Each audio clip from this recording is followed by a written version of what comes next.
Should I start over? Okay. Greetings, everyone, and good afternoon. The time is 2:11 p.m., and I'd like to call this meeting of the California Board of Psychology to order. My name is Dr. Shakanda Rogers, and I serve as the Vice President of the Board, and I am filling in today for our President, Dr. Leah Tate, who is unable to attend today's meeting. Ancia, can you call the roll, please? Yes. Tate? Rogers? Here. Kasuga? Here. Cervantes? Here. Fu? Here, and if you need me to state my location, I'm happy to do that too. Do we want them to provide location? Yes, I'm at Parcheesi? City of... Nistrom? Phillips? Rescate? Quorum is established. Thank you so much. We will now have Ms. Mancia share information about professional development for today's meeting. Thank you. Good afternoon. Attending today's board meeting provides you with CPD credit under Category 1, attendance at a California Board of Psychology meeting. For your CPD records, please notate today's date, April 17th, 2025, and note that we are here for the board meeting. Please maintain this record as certificates of attendance are not provided. At the end of today's meeting, I will announce how many hours will be credited for attending this full meeting. For attendees who joined by phone by calling the U.S. toll phone number and use the access code, please send an email to the following email address, bopce@dca.ca.gov. Again, the email address is bopce@dca.ca.gov. In the email, provide your name, license number, and the phone number of the phone you call from. Attendees who signed in using a computer or mobile device from the WebEx link, your attendance is automatically documented and no further information is necessary as your name and email address is recorded upon joining the meeting. For attendees who are in person at any of the teleconferencing locations, the attendance sign-in sheet provided will be the record of your attendance. Please sign in and sign out as needed for today's meeting. Again, at the end of the meeting today, I will announce how many hours will be credited for attending today's meeting. Thank you. Thank you so much. Next, we'll move to item number 2 on the agenda for items not on the agenda. Board may not discuss or take action on any matter raised during this public comment section, except to decide whether to place the matter on the agenda of a future meeting. Before I invite speakers to come forward for public comment, I would ask individuals making comments to not discuss the specifics, including names as to pending complaints, pending licensing applications, or pending disciplinary actions that may come before the board for a decision. This refers to current and pending complaints and possible future complaints. Such discussions are considered ex parte communications, as they could provide information to the members that is outside of the record in violation of the Administrative Procedure Act. While there may be a desire to engage in further discussion with comments presented during this time, the board may not discuss or take action on any matter raised during this time. Although this may give the impression we are not being responsive, these procedures are critical to ensure the compliance with the Open Meetings Act and to avoid compromising the speaker's goals or the board's mission. In addition, if there is a speaker before you who expresses thoughts that are extremely similar to yours, please feel free to verbally agree with the previous speaker or speakers instead of repeating the exact same comment. Each speaker will have 3 minutes. And do we have any public comment at this time? This is the moderator for members of the public on WebEx. If you would like to make a public comment for items not on the agenda, please click the raise hand icon. And audio-only participants can raise their hand by pressing *3 on their device. And it looks like we do have a couple requests, so go in order received. First, I have Mark Yates. Mark, you'll be given 3 minutes to speak and a 30-second warning. Please click the unmute me button when the prompt appears on your device.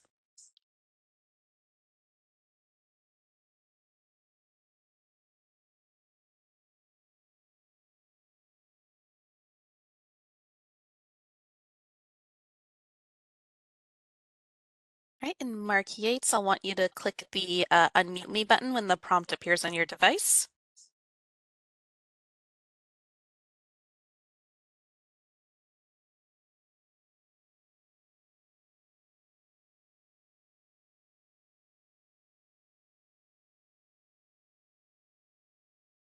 All right, it looks like maybe Mr. Yates may be away from the computer at the moment or something, but I'll circle back.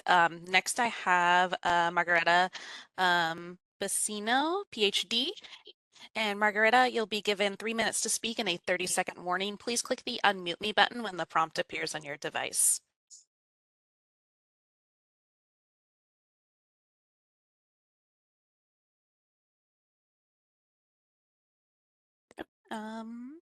Appears perhaps she does not want to make a comment anymore as she lowered her hands. I'll circle back with Mark Yates. And Mark, if you would like to make a comment for items not on the agenda, I'll request to unmute you.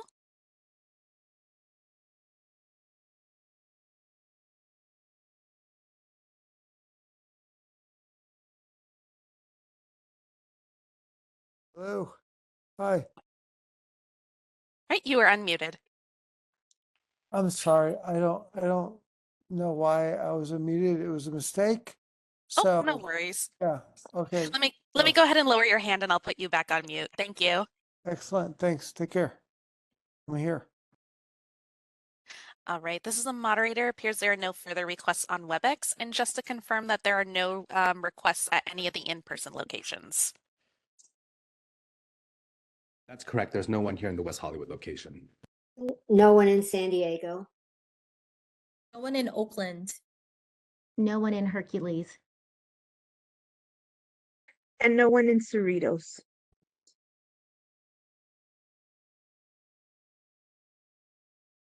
And do we have any Okay, public great. in Sacramento? No members of the public in Sacramento. All right, perfect. Thank you. Thank you so much. Next, we will move to agenda item number 3, which is discussion and possible action on the board's 2025 Sunset Review Report and the responses to the committee background paper. And this will be introduced by Mr. Burke. Thank you, Dr. Rogers. So this document, we submitted our Sunset Review Report in January to the joint committees. They read it and prepared something called the background paper, which is what we have in the materials. And it came to us a couple of days before the hearing, which was on March the 24th. And it has a number of questions follow-up for more information. What staff have done is, and we have 30 days from when the hearing date for the board to meet, discuss, approve the draft responses, and then for it to be sent back to the committees.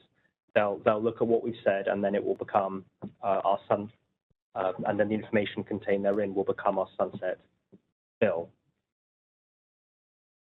So that's what this document here is. So what staff have done is, for each of the 17 issues identified by the committees, we have prepared a draft response on behalf of the board. What the board will do now is consider each issue in turn, and at the end, hopefully making some changes and then voting to approve the document as completely, so that we can send it back to the committees, because of course it is the board's document. It's not a staff document. That's what this is. Okay, thank you, Mr. Burke. Okay, so it has been suggested that we go through, go through each section or each issue, review it as a board, get public comment, and then we'll take it from there. So we'll start with issue number 1. This is in the section Administrative Issues. And in the combined packet, the background paper begins on page 9, and the questions posed begin on page 29 of the combined packet, or 21 of the actual document. So the first section covers administrative issues, which are questions number 1 and 2. Issue number 1 is related to staff shortages, and the question is, how can the board reduce staff turnover? The staff recommendation is that the board should describe its efforts to recruit and retain staff and recommend any necessary policy changes. For ease of reference, I will just review the board response and then we'll have a discussion. The board currently has 1 office technician vacancy, excuse me, and it is anticipated to be filled in May 2025. To address staffing issues and challenges, board executive leadership meets bi-weekly with unit managers, quarterly with all managers together, and monthly in an all-staff forum. The goal has been to improve communication and service coordination by conducting regular meetings and involving managers in each unit. The board also has staff-led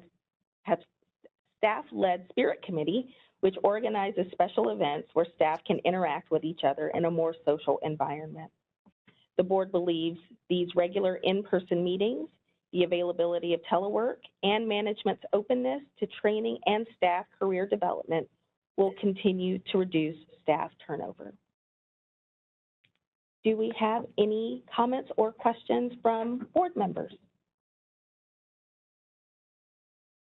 Board Member Nystrom, I have a question. On the availability of telework, the governor recently released an announcement with a default that state workers come back 4 days a week. And so my question kind of is how do we incorporate telework into the governor's request for staff to return to work? Sure. The return to office executive order by the governor is one that we're still waiting for sort of clear direction from CalHR on what that's actually going to look like. But telework will still be available to the overwhelming majority of staff 1 day a week. So that's telework will still be able to be offered. Okay, I appreciate the clarification. Thank you. This is Dr. I also have a Harshit. question. Go ahead, Dr. Harshit. Okay, I notice in the background, it talks about the turnover in the office technician positions are generally due to promotional opportunities. And I think I've seen that in other positions at the board beyond the office technician. And I'm wondering if you have any idea what the percentage is, and it's pretty hard to impact the people leaving for promotional positions. So have you thought more about promotional opportunities within the board itself, or how will you address that?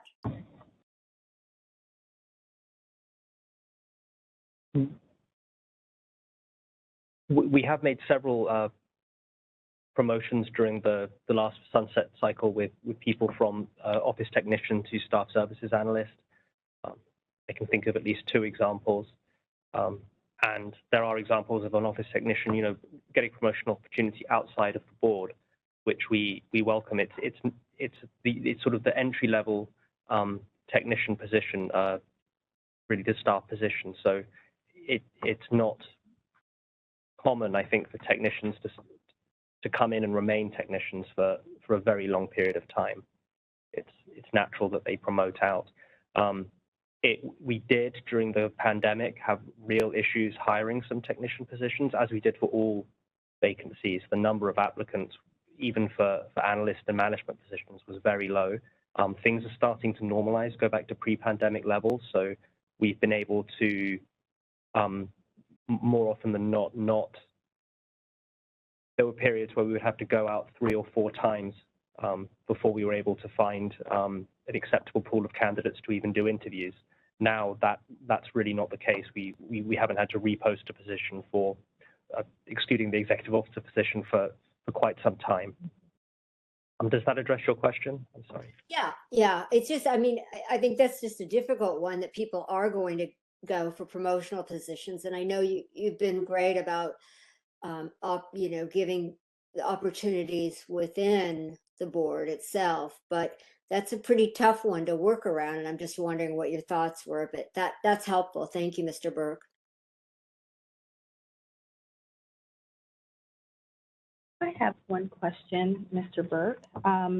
In the staff recommendation, it talks about the efforts to recruit and retain staff, and I think this is a great description of the ways in which you're working to retain staff.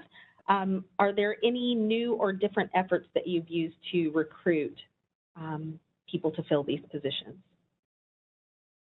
Not really. The board is now on LinkedIn. I don't know how much we've utilized LinkedIn as a platform to spread the word about our vacancies, but when we do have a vacancy, we send out email blasts. DCA is very good. They send out an email to all staff across the entire department about whenever a vacancy is posted. We also share it on social media, just any way to get people, to make people aware so that they can apply. Okay, that's helpful. Thank you. Is there any way to incorporate just that piece that you just shared into the board response so it answers the questions around recruitment? Yes, we can absolutely add basically what I just said into the answer. Okay. Perfect. Thank you. No other questions on my end. Any other board comment or question?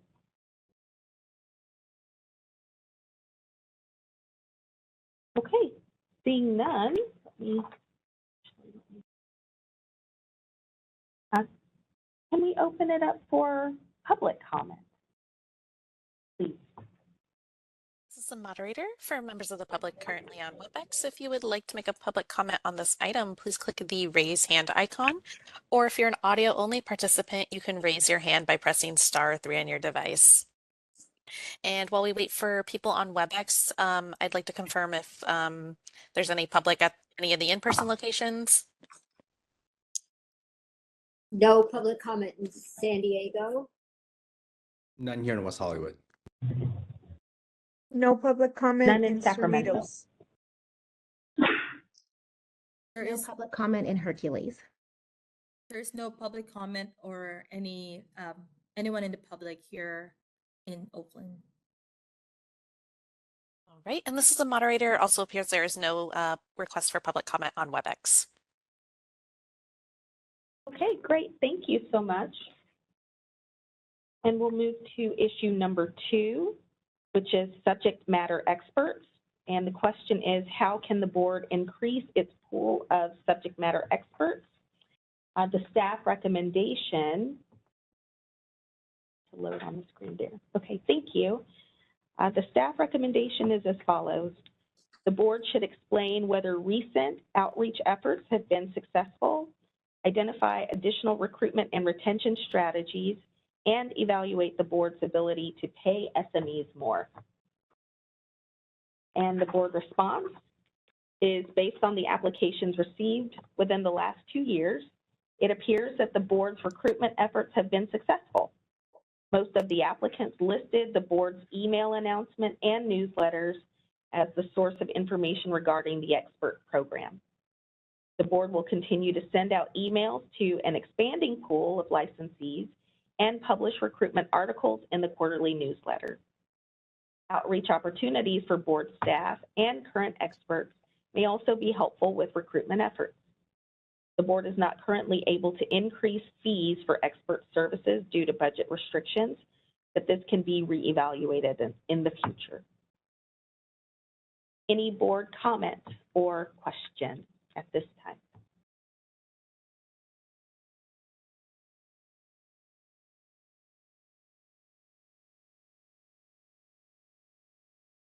Dr. Dr. Rogers? Kasuga, I see your hand is up. I don't know if it's Yes. visible. Thank you. I believe previously the board has discussed the possibility of adding the information about recruiting experts when we send out renewal letters. Was that officially noted in one of our board discussions, perhaps, or on the strategic plan? I think it was discussed previously.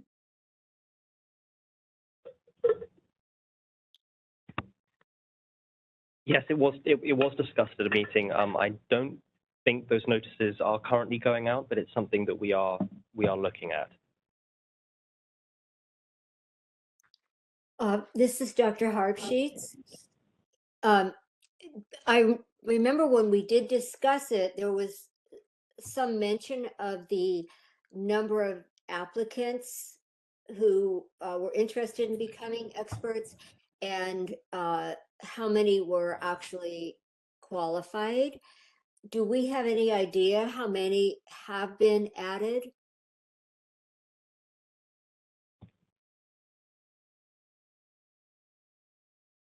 Hi, Dr. Harpsheets. This is Sandra at Monterview. We currently added about 20 plus experts. So we went from about 34 to 54. We do have former board members who help review these applications on behalf of the Board of Psychology, and they determined that 10 did not meet the requirements. That may have been that they weren't licensed long enough, or maybe even had some discipline. But we do have former board members who assist with those reviews, and they make the determination as to whether or not they meet the qualifications. We will have a mid-year check-in for our current experts in September of this year, and our next formal expert training will be September of 2026. Okay, so will you be sending out more recruitment opportunities between now and whenever, so that we'll have people for the September 26th training? So yes, we will continue to publish articles in the newsletter. We'll continue to send out what we call an email blast to all of those that, at least on paper, look qualified to be an expert. And then we will also send out letters of interest as well. And once we get an application, if it's incomplete, they will be notified with what those deficiencies are. And if it is a complete package, we will let them know that there will be a training in September of 2026, and that their application will be reviewed, and we'll notify them at a later time if they qualify for that training. Thanks. Thank you. You're welcome.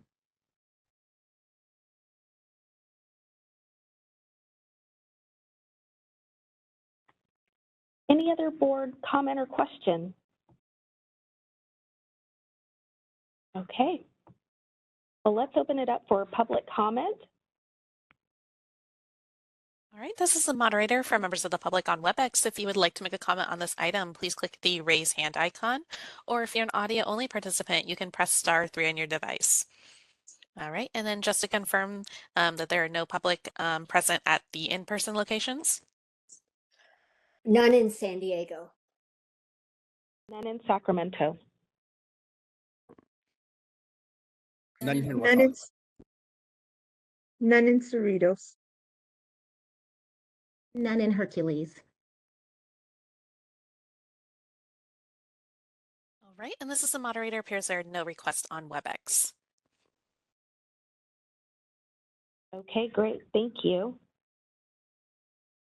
Okay, we'll go to the second section, which covers licensing issues, and these are questions number 3 through 9. In the interest of time, we will just discuss the issue and the staff recommendations, and then we'll open it up for board comment or questions, and then move to public comment. So issue number 3 is exam passage rates. And the question is, why have national exam rates been steadily declining over the past 4 years, and what can the board do to support the candidates? And the staff recommendation is that the board should determine why pass rates have declined so significantly, continue to monitor pass rates to determine whether recent legislative changes promote passage, and identify additional changes that would support candidates and boost pass rates. Any board comment or question about the board response? Dr. Cervantes, I see your hand is up. Thank you. On this paragraph, I just have I prefer if we didn't say that the board speculates.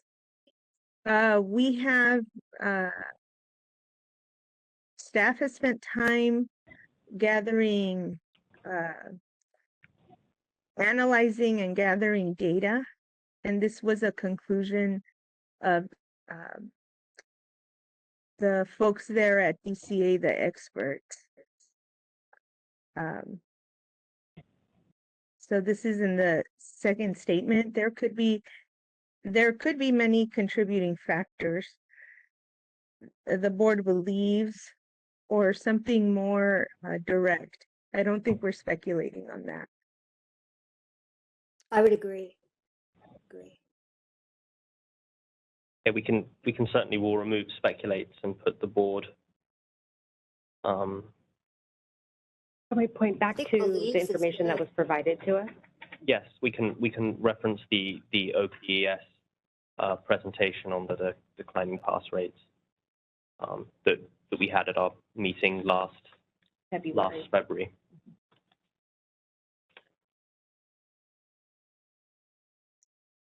Any other board comment?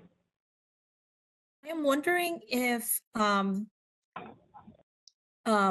was a factor in between the last census review and now, and how that is also another factor that wasn't accounted for.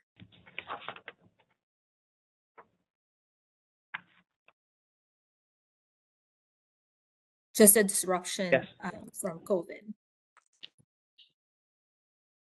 Absolutely, we can put something about COVID in. Yes. Thank you.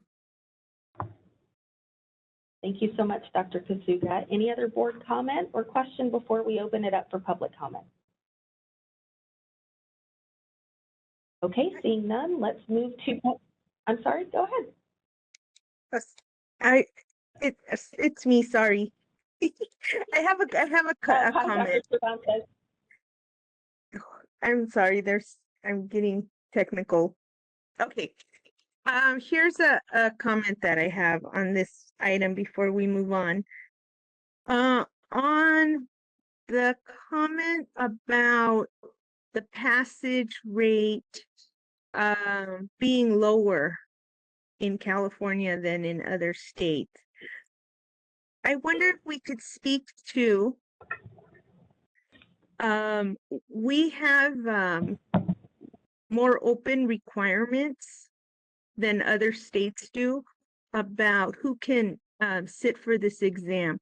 For example, in some states, you must have completed one of your degrees or your doctoral degree from an APA accredited program. We don't have that requirement, so it creates more opportunities for people to sit for the exam. And when you have that, you just are there. There's a potential for having a lower passage rate. I'm not blaming. I want to be careful. I'm not blaming diversity. It's just that our pool is bigger. Would that be appropriate here? Yes, I mean, it would be. If you want, we could put in a sentence or two about, a possible difference between us and another jurisdiction that only allows APA-approved programs. That could be something which leads to our passage rates being somewhat lower. and I think in that data we reviewed about passage rate, we did have data that demonstrated people from APA accredited programs did pass at a higher rate. And there's a lot of reasons for that. I don't want to imply that it's that we don't have a high standard or that diversity is the cause. Yes. Thank you. Thank you, Dr. Cervantes. Okay, let's open it up for public comment. All right, this is the moderator for members of the public on WebEx. If you would like to make a comment on this item, please click that raise hand icon, or if you're an audio only participant, you can press *3 on your device. And then just to confirm, we have no requests from the in-person locations, correct? Correct. That is correct. Yes. Correct.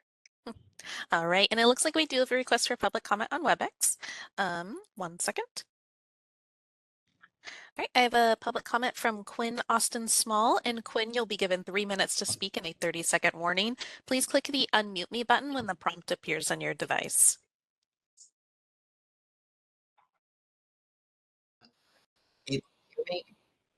Okay, hopefully you can hear me. Yes, we can hear you. Wonderful. Yeah, just to comment that this is probably a complex issue. If we look back at the rates of passage of the EPPP over the past 25 years or so that I've been sort of watching them, there are ordinary fluctuations for many different reasons. And as we look at the data for current years, we need to be mindful, of course, that those are going to be COVID impacted, as somebody already mentioned, which could have many potential effects as different schools responded to that in different ways. The other thing to keep in mind, though, is I would be very hesitant to put weight on whether or not the program was APA. This has come up multiple times in the past few decades, but the research hasn't always shown that to be necessarily a controlling weighting factor.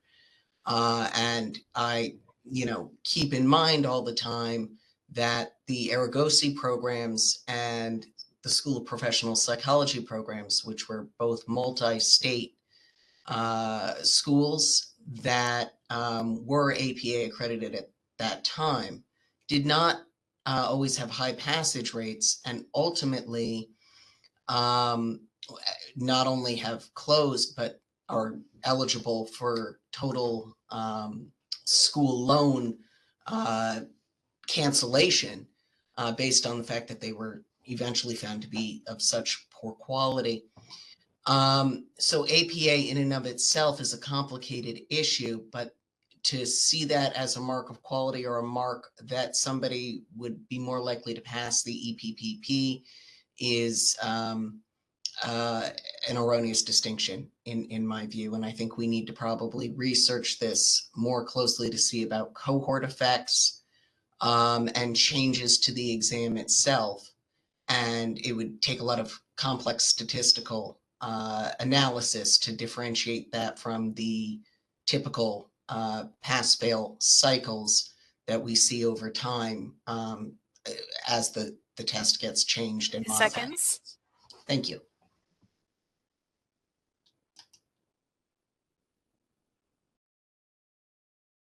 All right, this is the moderator. Appears there are no further requests for public comment on WebEx. Okay, great. Thank you. Okay, we'll move to issue number 4, the EPPP Part 2. And the question is, what is the status of proposed changes to the EPPP? Dr. And Rogers? the staff recommendation. Oh, yes, I'm so sorry. Yes, Mr. Fu. Sorry, I've had my hand up and I just want to make sure I say something Oh, real so quickly. sorry. No worries. So I just Sorry. want to point out we're 45 minutes into this and we're on issue 3 and I have to leave at around 3:30, 3:45, and I think you lose quorum when I leave. So, and which I think would be an issue to get this approved and turned around back for the committee. So if I may make a suggestion, we just batch them and we reduce the reading aloud of things and just ask the board if board members have questions or additions based on what what presumably all of us have reviewed coming into this meeting. I know that might be a better use of our time, given the fact that you need to get this in and we lose quorum in about 45 minutes. So just making a friendly suggestion in terms of moving this along because we have 14 more issues to go, I think. Thank you so much, Mr. Fu. That works for me. How about other board members? Dr. Harpsheets, I support that. That works for me too. I'm Thank sorry, you. Dr. Harpsheet. Okay, perfect. Okay, well, we are on issue number 4, but as we look through the remaining items, if board members have comments or questions on particular items, we can review those now. Anything on issue number 4 at this time? This is Dr. Harpsheets. I just want, I think it's well written, and I think it's important that it is pointed out as in the board response paragraph 2, that this is going to be something we pay close attention to if the ASPPB does require the examination to be taken at the final stage of the licensure process versus right after graduation. So it is just an important point. I just wanted to emphasize it, something to watch carefully. Thank you so much, Dr. Harpsheets. Any other board comment or question about number 4? I agree with that, with Dr. Harpsheets' suggestion. Thank you. No other board comment or question. Let's move to public comment. This is the moderator for members of the public on WebEx. If you would like to make a public comment on this item, you can click the raise hand icon, or if you're an audio only participant, you can press *3 on your device. And then for in-person locations, I'm just going to assume that there is no public comment unless someone speaks up. Good idea. All right, and it appears there are no requests for public comment on WebEx. Okay, great, thank you. Issue number 5, education experience and exam requirements for registered psychological associates. Any board comment or questions?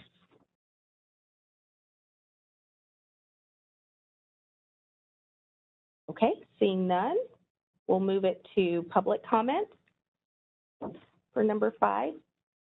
All right, this is the moderator for members of the public on WebEx. If you would like to make a comment on this item, you can click the raise hand icon, or if you're an audio only participant, you can press *3 on your device. And it looks like we do have a request from Elizabeth Winkleman. And Elizabeth, you'll be given 3 minutes to speak and a 30-second warning. Please click the unmute me button when the prompt appears on your device.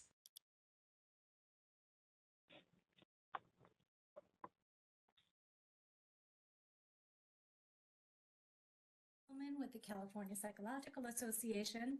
I wanted to raise a concern about the language.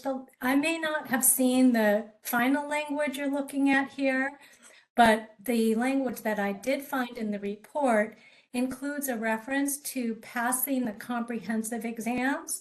And in order to be a doctoral candidate, and I think this was discussed at a previous meeting that I raised this concern. Not everybody does take comprehensive exams. So I would hope that the board will consider deleting the reference to comprehensive examinations in that proposed legislative language.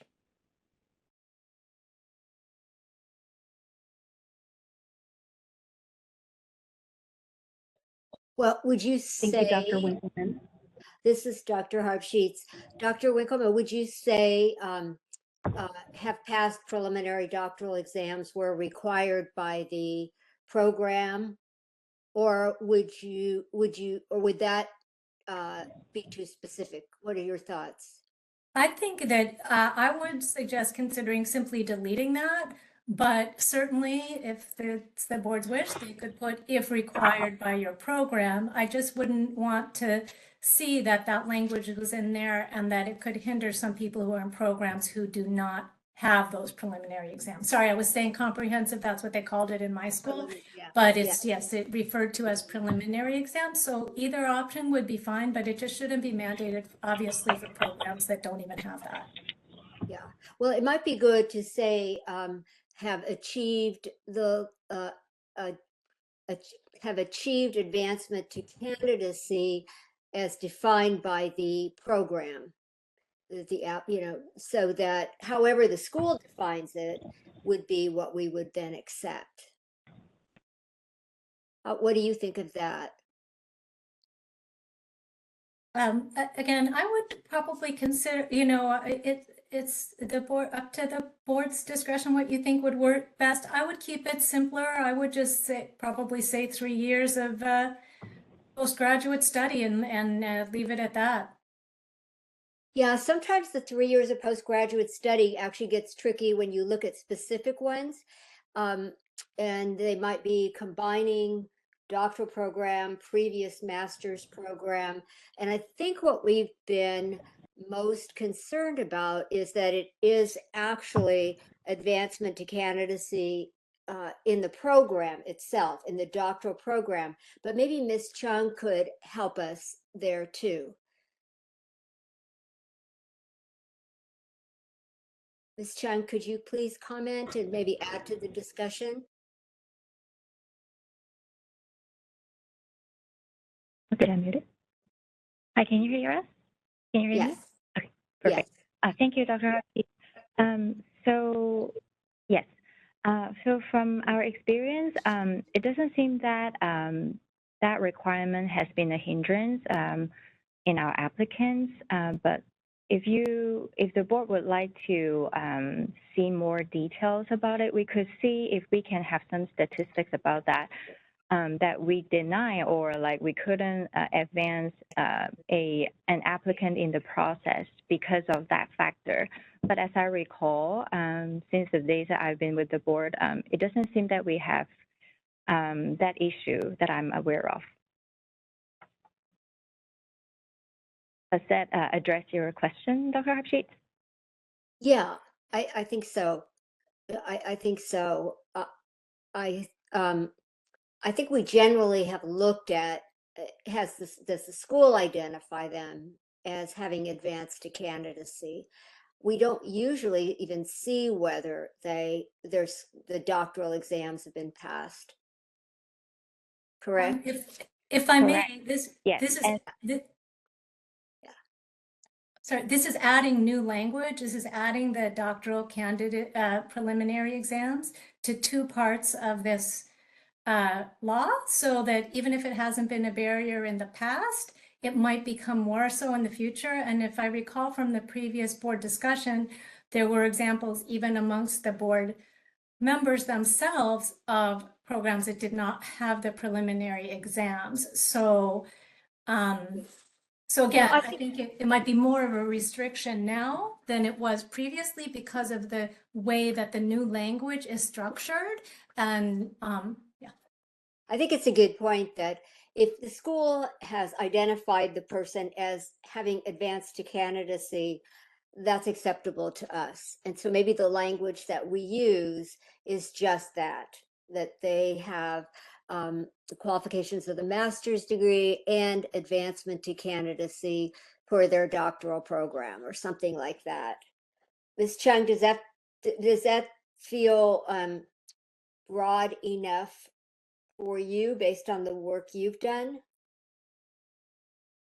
I think either way the board decides would work for us. But I was, yeah, any way the board wills, we could comply. So do we need a motion for, to change that language, or just, because what we're saying is to eliminate the part about past preliminary doctoral exams? Dr. If I Harpsheet, this is Anthony. Yeah, we don't need a motion for that, but we can always just incorporate that if that's sort of the general consensus. Okay. That's what I would feel comfortable with. I think it's I think it's an important point. We don't want to make it more complicated that we then have to look at yeah, we don't want to make it more complicated. Thank you, Dr. Winkleman. Yeah, and then I'll just add or chime in that in my own doctoral program, the preliminary exam was a project that was peer reviewed. It wasn't like an exam per se, and that's common. Yeah, good. Okay, thank you so much. Any other public comment? This is the moderator. Appears there are no further requests for public comment. Okay, great. Thank you. We'll move on to issue number 6, which is the change of supervisor fee. Any board comment or question about issue number 6?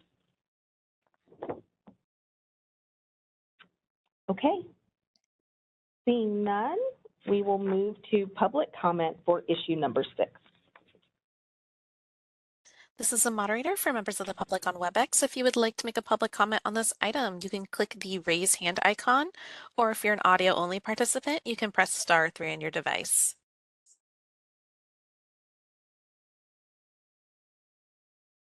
All right, and it appears there are no requests for public comment at this time. Okay, great. Thank you. We'll move to issue number 7, which is license reciprocity and portability. Any board comment or question about issue number 7?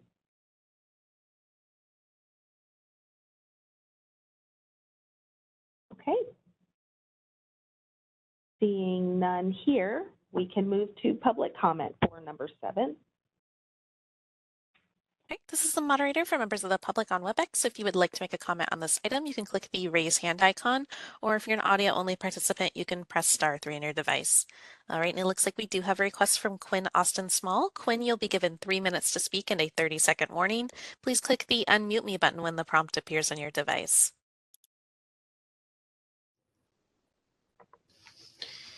Hello. Yes, this is Dr. Quinn Austin Small. So I can't read all the all the details of the agenda before you today, but I would like to say on the issue of licensure portability and reciprocity, it's right now quite burdensome, the regulations that you have, especially, and it seems discriminatory towards persons who are either older or mature in the field.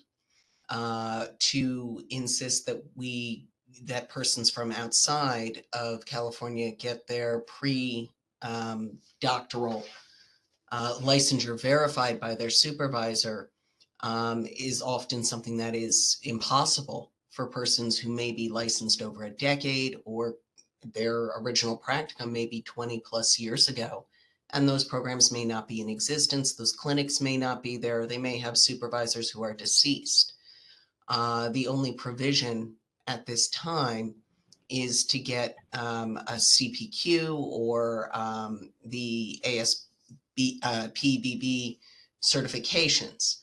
Those require hundreds, if not thousands of dollars, additional fees yearly to keep yourself active, otherwise they delete it, and further burdensome things. Plus, each of those programs requires different, but in all cases, requirements for those that are in well above what California requires for licensure, which means that it's burdensome financially, burdensome for time, and means that you are artificially requiring only certain persons to meet far higher standards.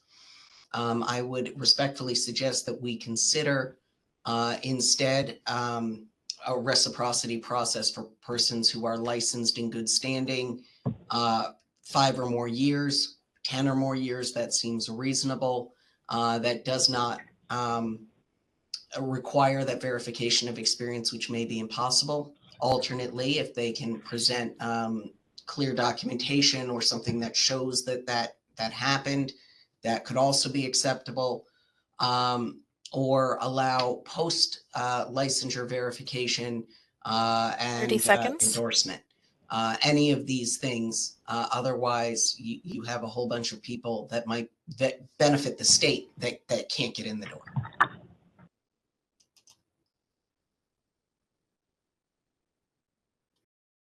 Thank you so much, Dr. Austin Small. All right, this is the moderator. Appears there are no further requests for public comment at this time. Okay, thank you so much. Moving on to issue number 8, psychological testing technician registration. Any board comment or question about number 8?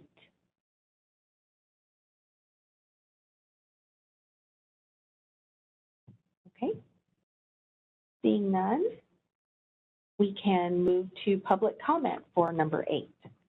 I do have a question and clarification Oh, on yes, Dr. this Kasuga. issue. So it says here the proposed language would now include baccalaureate degrees in neuroscience, cognitive science, or behavioral sciences, including any field of specialization. Should that be specified related to psychology, including any field of specialization related to psychology? Is that like what that is alluding to? And also, I think one of the things that are discussed at the February 2025 board meeting is that the board reserves the right for final approval. I just want to make sure those are captured.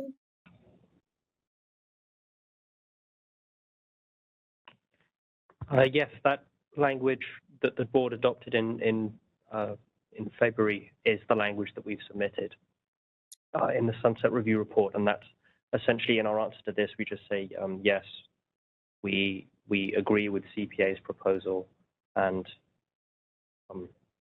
we recommend that the language which was approved in February be incorporated into the board sunset bill. Got it. Thank you.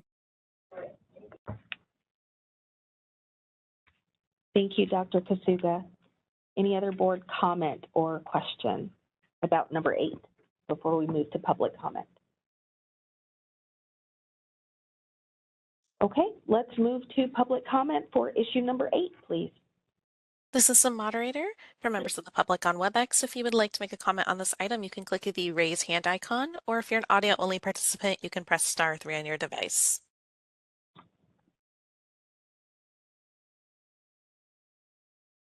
All right, and it appears there are no requests for public comment at this time. Okay, thank you. We'll move to issue number 9, research psychoanalyst and student research psychoanalyst. Any board comment or question?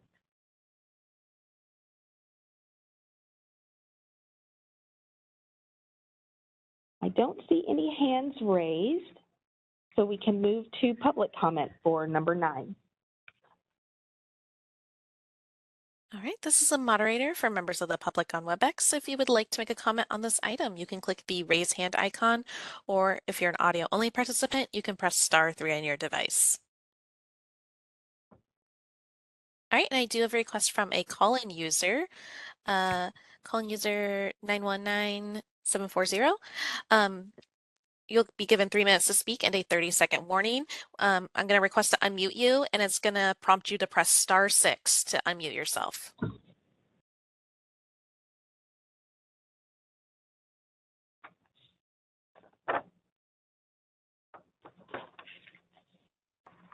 Hi, this is Dr. Rhonda Cowan speaking. I had a question about the CE requirements if you're a licensed psychologist in California and you're a psychoanalyst.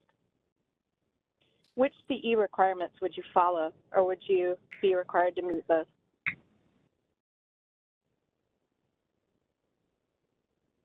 And that's my question. I believe it would be both, one for each license type that you hold. Okay, thank you for your answer. Thank you. All right, this is the moderator. Appears there are no further requests for public comment at this time. Thank you so much. We'll move on to issue number 10. We're now moving to enforcement issues. Issue number 10 is about the statute of limitations. Any board comment or question about issue number 10?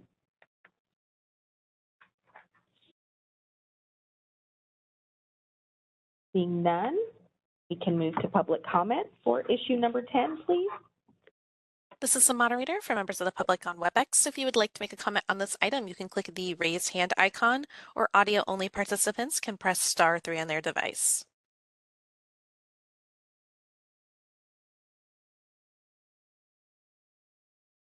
All right, and it appears there are no requests for public comment at this time. Okay, perfect. Thank you. We'll move to issue number 11, which is the psychotherapist client privilege exception. Any board comments or questions about this section?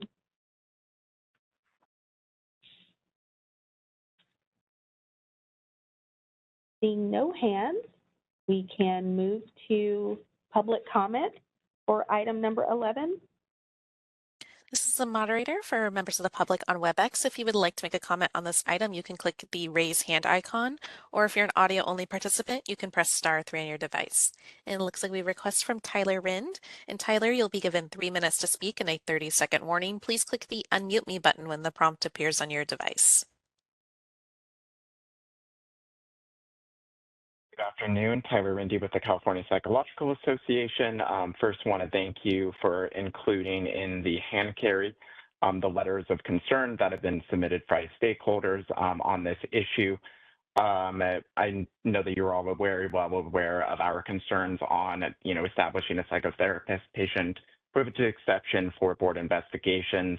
And given the data that is included in the agenda, that this occurs. It's occurred about 4 times in the last 4 years when you've received over 4,000 complaints. We view this as a non-issue and would request that the board to end up withdrawing the proposal if possible before the legislature. And attached in the hand carry are letters of concern by CPA, the California Behavioral Health Association, the California Alliance of Child and Family Services, the California California Association of Marriage and Family Therapists, National Association of Social Workers, California chapter, and the California Academy of Child and Adolescent Psychiatry. Thank you for your consideration.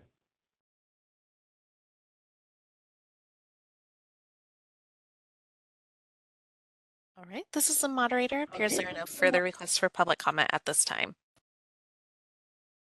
Okay, thank you so much, and thank you, Mr. Rindy, for your comment. Okay, we'll move on to issue number 12. This is in the section Issues Related to the Practice of Psychology. This is related to online practice. Do we have any board comment or question about issue number 12?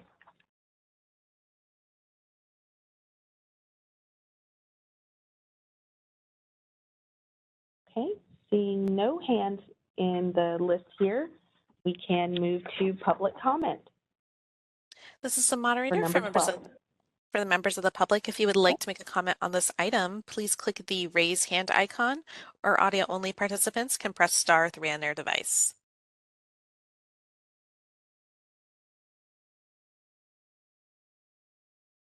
All right, and it appears there are no requests for public comment at this time. Okay, thank you. Dr. Cervantes, I see that your hand was raised. Did you have a comment or question about number 12? No, sorry. Okay, no problem. I just wanted to make sure to acknowledge that. We'll move to item number 13. This is related to artificial intelligence. Do board members have any comments or questions about AI?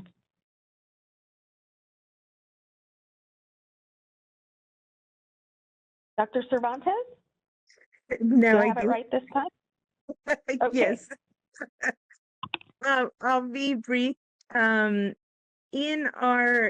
In a committee meeting on Friday for Legislative and Regulatory Affairs, we had a discussion about possibly creating an ad hoc committee to more closely analyze these issues. It's only on Friday. I don't know if we have, if we can speak to that, or that we're considering it or exploring here, because I think it's very relevant.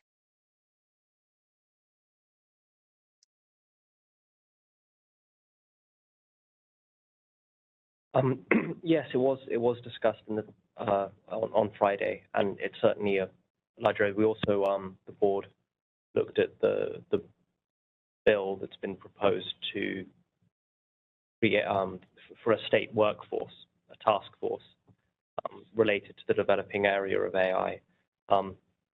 We could absolutely reference that in the answer where we talk about, yes, this is the important area. You can see how important it is. I don't think Dr. Rogers has established an ad hoc committee yet, but I'm sure now that it's been talked about at 2 meetings, and I think it's such an important and developing area. It's something that almost certainly will happen.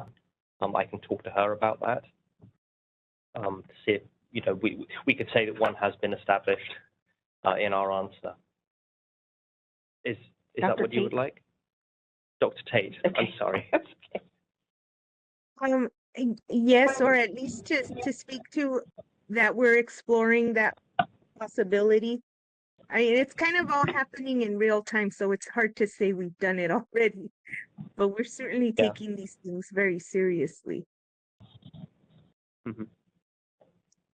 Yes. Okay, thank you, Dr. Cervantes. I see a hand from Dr. Kasuga. Thank you, Dr. Rogers. Oh my gosh, my battery's low. I just wanted to add, now I'm trying to figure out where, but like, I think that it's on the staying informed on AI advancements. I wanted to note AI advancements and related technologies, including the use of generative AI and augmented reality. I think that we cannot just assume that AI will automatically encompass everything that we have to keep in mind, especially with the rise in the use of AI and augmented reality, which they go hand in hand. Augmented reality technologies, because they're being used right now for exposure therapy. AR is usually using kind of like those glasses that kind of like immerses you, and there's a lot of things that we also need to watch out for, and they're used hand in hand. So I just wanted to make sure that it's mentioned here. So I think just like, it doesn't have to be in all sections, but just, I think it's like where it's, writing some of the examples. I think it's the first bullet point where it's like related to psychology, such as AI-driven chatbots. I think the mention of generative AI and augmented reality technology should be mentioned because it's already being used. Thank you. Thank you. Yes, we can include generative AI and or augmented reality technology in the answer. Thank you. Okay, thank you, Dr. Kasuga, and thank you, Dr. Cervantes. Any other board comment or question? before we open it up to the public? Okay, let's open it up for public comment. This is the moderator for members of the public on WebEx. If you would like to make a comment on this item, please click the raise hand icon, or if you're an audio only participant, you can press *3 on your device.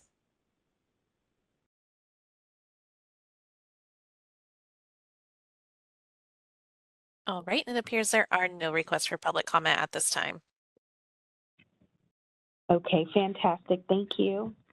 Dr. We'll move Rogers, I on also have to- another, if I may Yes. also, on the efforts to respond to complaints and issues arising from AI use, I think it only talks about psychotherapy. I just want to make sure that it's also looking into assessments.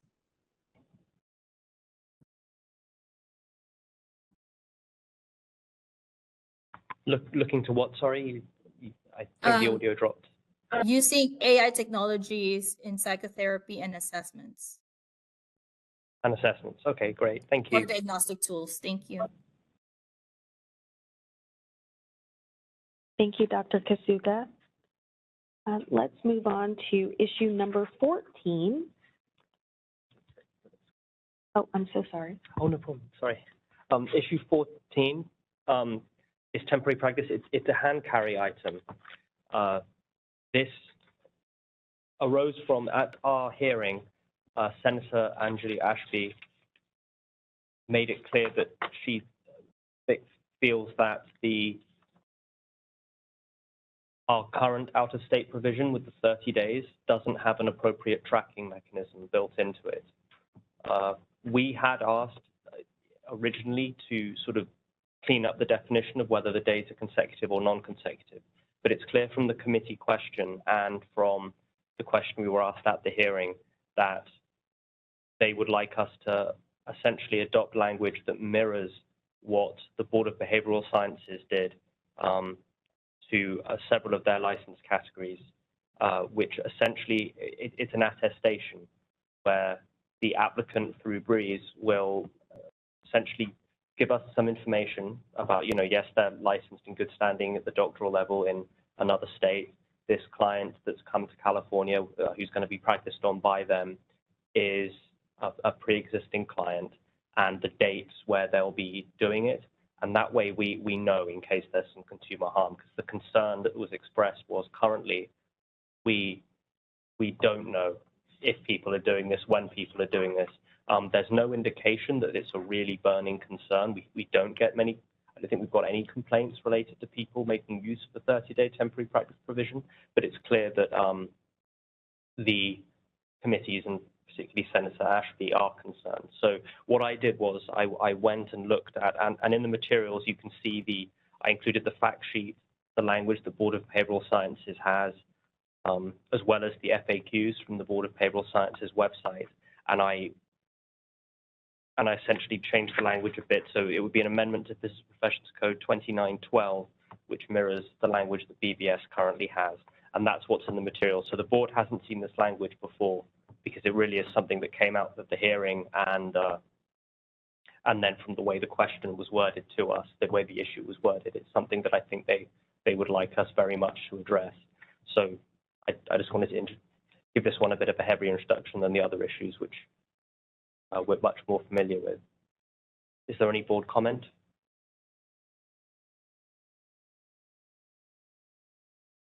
This is Dr. Harpsheets. I have several concerns about how this is written.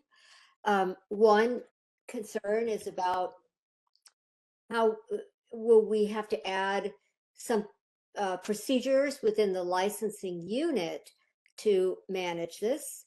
Another is it talks about consecutive days, and we've always said 30 days so that, and it didn't have to be consecutive, and that's another concern. I'm not sure that we really need it to be consecutive, and are we monitoring that? And if people attest to us, yes, my license is current, active, unrestricted, not ever had a board action.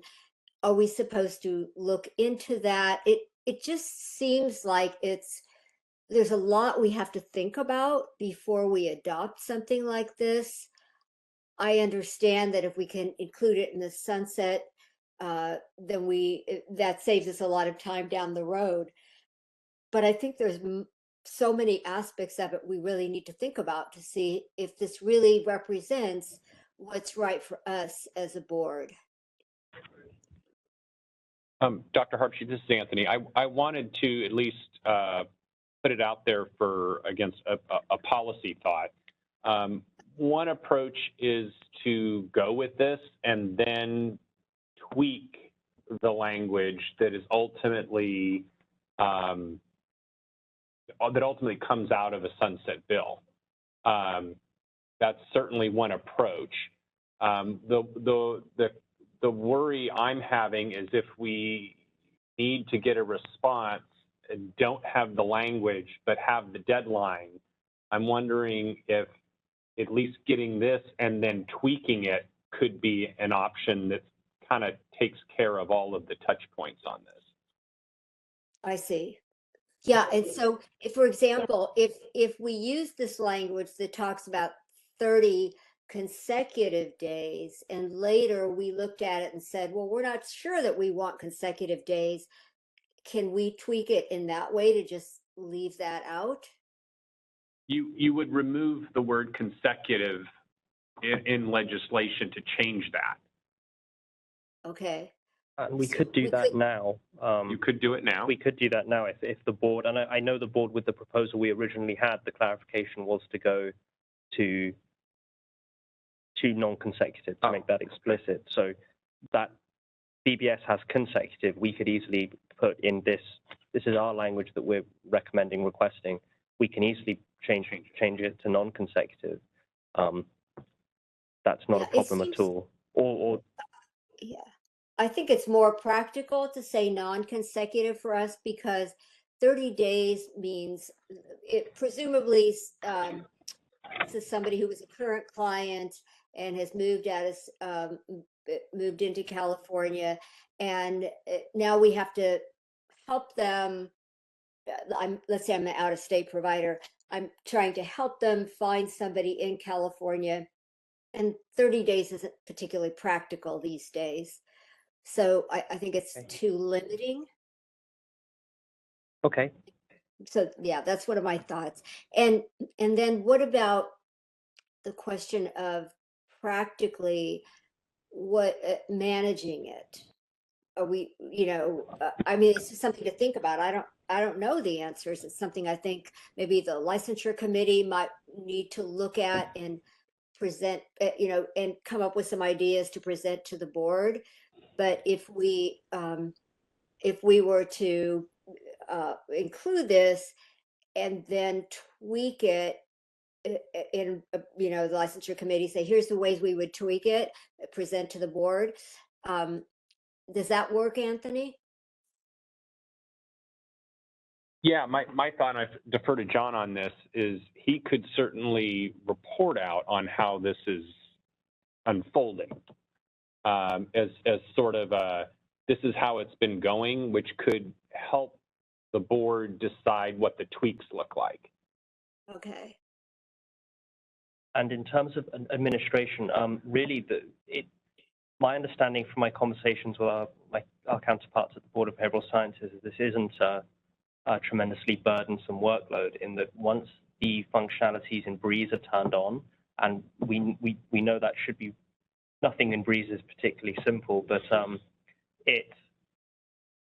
we know that exists, so we can have the codes and so on applied to our board the way they exist with BBS, I believe. And all of the information is provided by the applicant. We actually included one other addition in this language where we would want a verification from a license verification from the other states. But my understanding is that this isn't particularly burdensome to BBS staff or processes. But whether or not that would be the case for us, would remain to be seen as we implement it. Yeah, because we definitely would not want to add something to the licensing section that could, ultimately delay processing of in-state applications. right? Absolutely. Yes. Dr. Kasuga? Is there like limit to, let's say, they applied and got the 30-day and, the transfer, kind of like the transition to a different provider was not, the time was not sufficient. Can they reapply and get this? Is it like only allowed once a year? Well, that's what the wording says, in any Okay. calendar year. And I know, so it's just like, that's why we're trying to kind of like, so then we either have to make it non-consecutive to allow for the 30-day to be sufficient, or, yeah, I can see that being like limiting to be like 30 consecutive days. Okay. Thank you. Mr. Brooks, do we need to take a motion on this? Why? Take action on amending EPC 2912? We need a separate motion. Of No. It can just be included in the motion to accept Okay, all the changes as a whole. perfect. Dr. Kasuga, I see your hand is up. Is it still up? Or do you have a new comment or question? Okay, thank you. All right, let's move to public comment for item number 14. This is the moderator for members of the public on WebEx. If you would like to make a comment on this item, please click the raise hand icon, or if you're an audio only participant, you can press *3 on your device. It looks like a request from Elizabeth Winkleman. And Elizabeth, you'll be given 3 minutes to speak and a 30-second warning. Please click the unmute me button when the prompt appears on your device.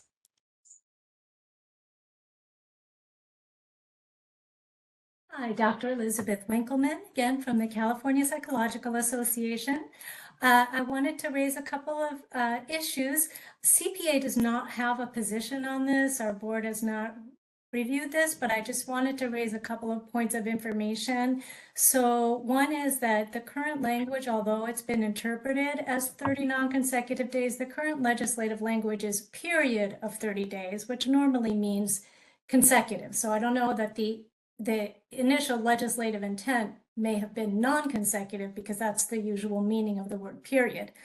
The other thing is, I would say that 30 non-consecutive days would allow treatment to go on for the entire year, every other week, or for many months, and be longer than most treatments even last. So it's very much just allowing practice from psychologists from out of state, where I think the Board of Behavioral Sciences has really taken the position that it should be used in limited circumstances when a person has moved to California and needs the transitional time, transition of care, or if a patient's temporarily here.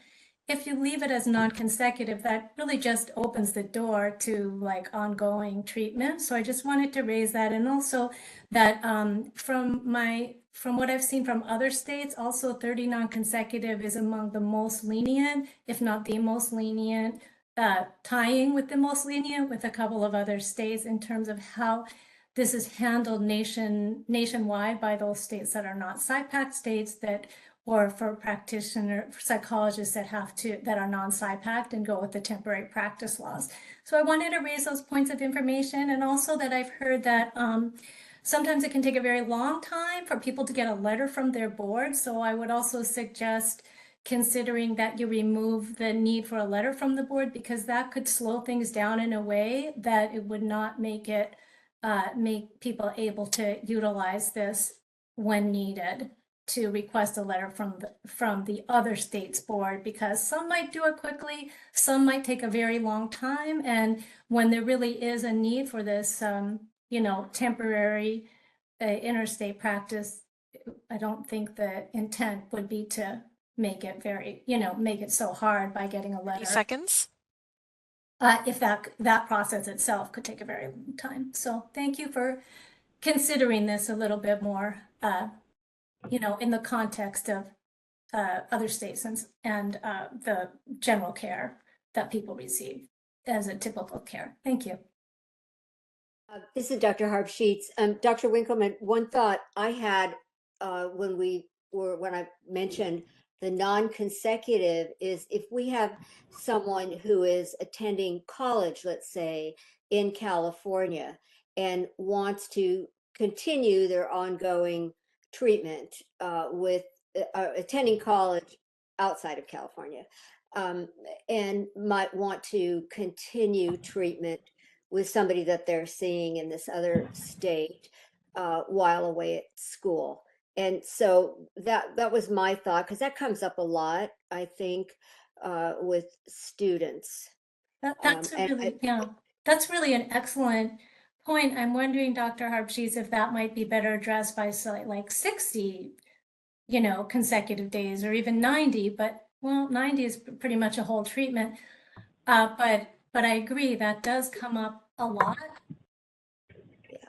Yeah, that was my thought mainly about it. If it was a case of someone moving to the state from another state, of course it would make the 30 days consecutively would make sense. Give them time to find somebody here. But in the case of students, I think it's a little different.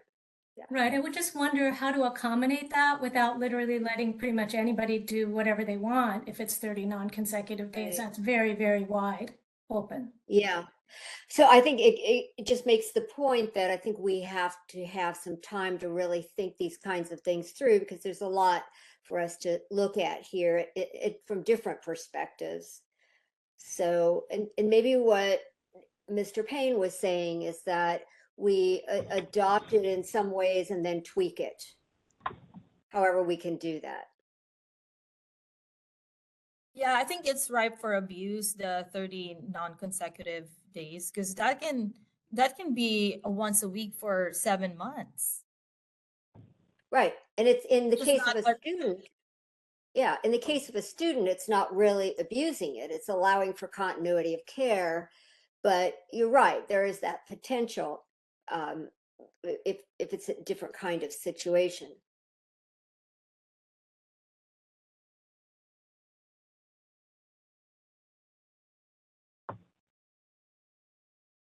Hey, thank you so much, Dr. Winkleman and Dr. Kasuga and Dr. Harpsheet.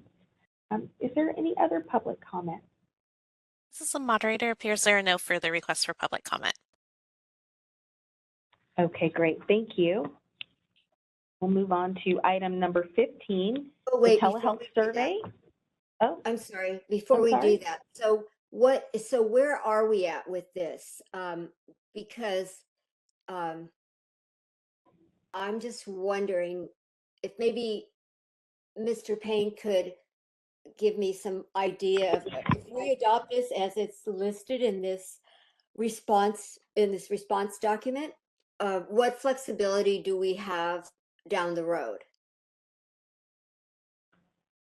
So assuming the consecutive or non-consecutive issue is addressed here now, my understanding, and John can correct me if I'm wrong, my understanding is that this response, this proposed response from the board, would translate hopefully into legislation. Yeah. And that legislation would appear as part of the board's sunset bill.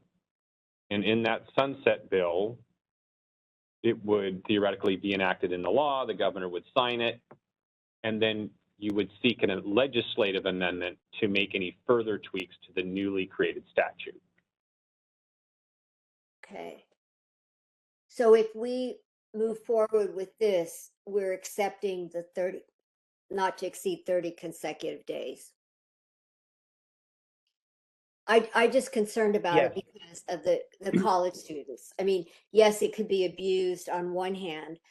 It just seems like more often, as far as we know, I know that's limited, we're dealing with this issue when we have students. So maybe, do we need to take a vote of the board, or is? No, I don't think there's needs a vote. I think you could certainly, as a board, decide whether you want to do the consecutive or non-consecutive route. This is a policy document. The disclaimer to this, of course, is this is, as John noted, this is coming from the chair of one of the legislative committees. Yeah. So this still needs to get translated into actual, bill language to the point where this becomes a statute and in the law. This is the policy call from the board. So the legislature could say, that's all wonderful and great. We like what the Board of Psychology thinks, but we're going to go this direction. Yeah. It's not automatically creating a statute. So, but you are saying what the policy of the board is in regards to this issue. This is the response, the board's response to the legislature's inquiry on this topic. Okay. The expectation and hope is that the legislature then translates that into bill language, which then is signed by the governor and is enrolled as law. Yeah. I understand Does what that you're make saying too, that it comes from the chair of this committee and it sounds like they specifically said they wanted to see us adopt the BBS language. That's my They understanding. did at the hearing and in the, Got it. yeah, in the staff recommendation from the committees, the committees may wish to consider amending our code to mirror BBS's, which authorizes therapists licensed to temporarily practice in California for up to 30 consecutive days in any calendar year if stated conditions are met. And it was brought up specifically by Senator Ashby at our hearing. Got it. Got it. Okay, sorry, I won't belabor the point. Okay.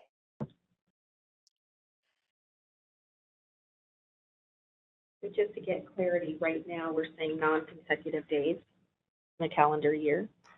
No, we're accepting consecutive. We're accepting the BBS language. So is there flexibility about considering up to 60 consecutive days? I think that's pretty reasonable. Can consider whatever number the board would wish, 30, 60, 90, 10. It's whatever you're comfortable with. And I think this again, just provides that's what- clarity. Yeah. Well, I think if we go with 90, it covers kind of a school semester. Mhm. I'm okay with up to 90 consecutive days, which is about 3 months. Yeah. I like that too. I appreciate that, Dr. Kasuga. I like the language of up to 90 days.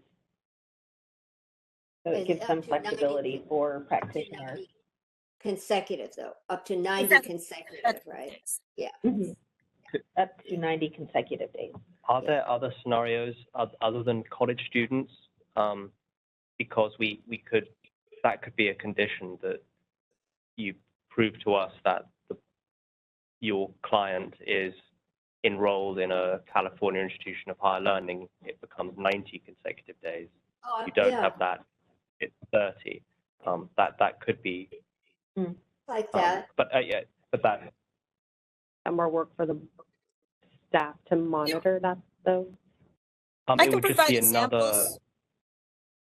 Sorry, Mr. Burke. I just wanted to say that I can also provide examples that 90 days would be helpful for a temporary practice in terms of assessments, because that's enough time to provide either like a one visit assessment, or sometimes you have to have a multiple visit assessment for let's say there is a need for a temporary practice of an expert that needs to do an assessment for a Californian that is from out of state, because no one in California can do it, let's say, which is highly unlikely, but let's say there's a specialization that's needed for a Californian, they can complete that assessment reasonably within 90 days. Yeah. I like that thought, yeah. Mr. Burke and Mr. Payne, I would like you to advise us what to do because I think you're going to lose quorum.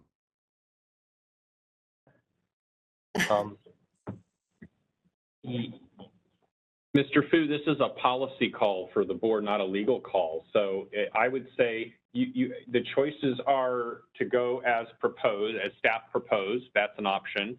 another option is to tweak it with a specific directive for staff to make the edits that's part of what the board adopts, however you would like.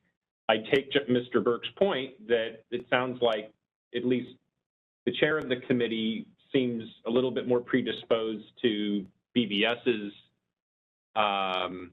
take on the same issue. But I can't speak for her and know whether or not a tweak would ultimately make it into law or not. So you're saying it's basically what he's telling us, I think, is that it's safer to go with what the BBS, how they do it now, and then later maybe try to get a legislative change. So we can move Well, forward. why don't we, Board Member Nystrom, can I make a suggestion? What if we make the recommendation to switch it to 90 days and then the legislature is going to do what they're going to do? I'm comfortable with that. I like that. I think we've given an argument for why 90 consecutive days allows time for college students and maybe a couple other scenarios. An assessment time. Yeah. So maybe we could include that in the response, in the board response, that we include the 90 days and the rationale for that. Okay. Okay, Yes. thank you so much, everyone. Okay. Should we move on to item 15? I understand that Mr. Fu has to leave and we will lose quorum when that happens. Are there any board comments on issues number 15, 16, or 17? None from me. Seeing none. I'm sorry, go ahead. I said none from me, sorry. Okay, thank you, Dr. Kasuga. Any public comment for the last three items, number 15, number 16, or number 17? This is a moderator for members on WebEx. If you would like to make a comment on this item, you can click the raise hand icon, or if you're an audio-only participant, you can press *3 on your device. And we do have a request from Zanaya Mendoza. And Zanaya, you'll be given 3 minutes to speak and a 30-second warning. Please click the unmute me button when the prompt appears on your device.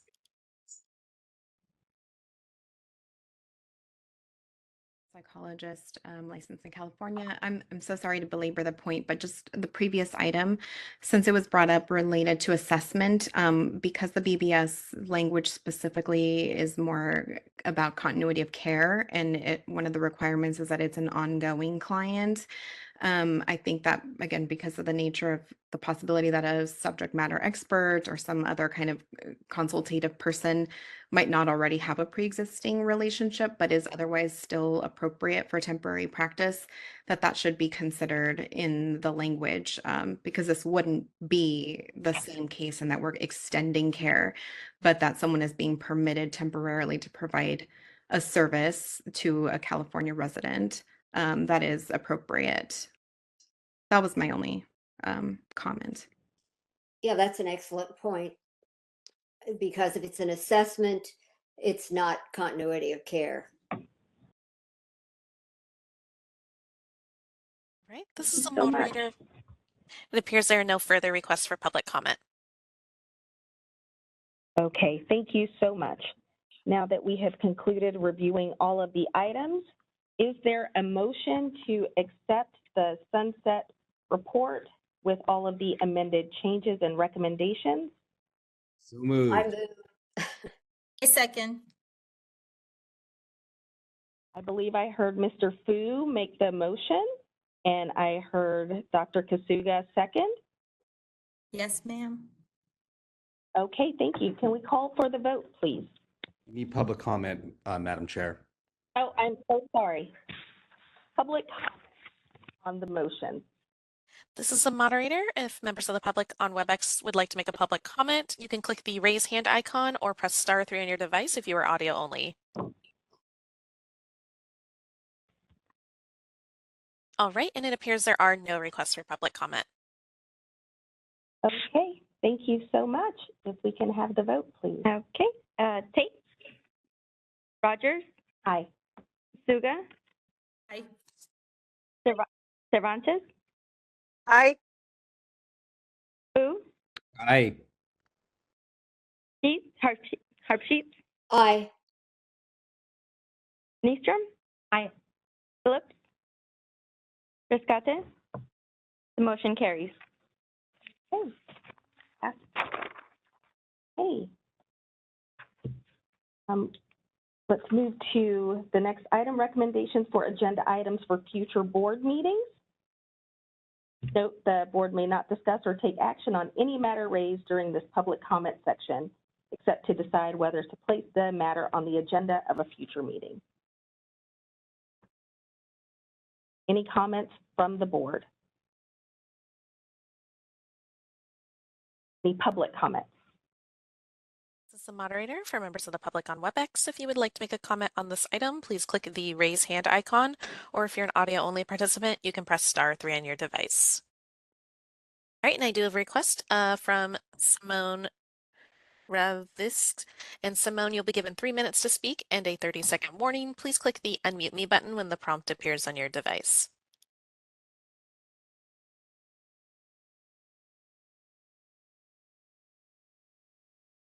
Can you hear me? Yes, we can hear you. Oh, okay, great. This may have been brought up millions of times already, but I would like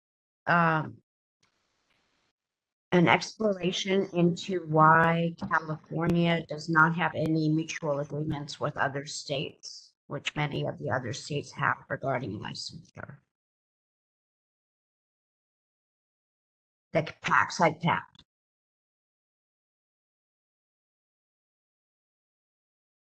That's all. Okay, thank you so much for your question. And before we adjourn the meeting, Ms. Mancia, could you talk about continuing professional development for today's meeting? Yes. Thank you for attending the board meeting today. For attending the full duration of today's meeting, 2 hours under CPD Category 1 attendance at a board meeting of psychology can be credited. For your records, please note today's date as April 17th, 2025, the name of today's meeting, which is board meeting, and 2 hours for your records. Again, please maintain this record as certificates of attendance will not be provided.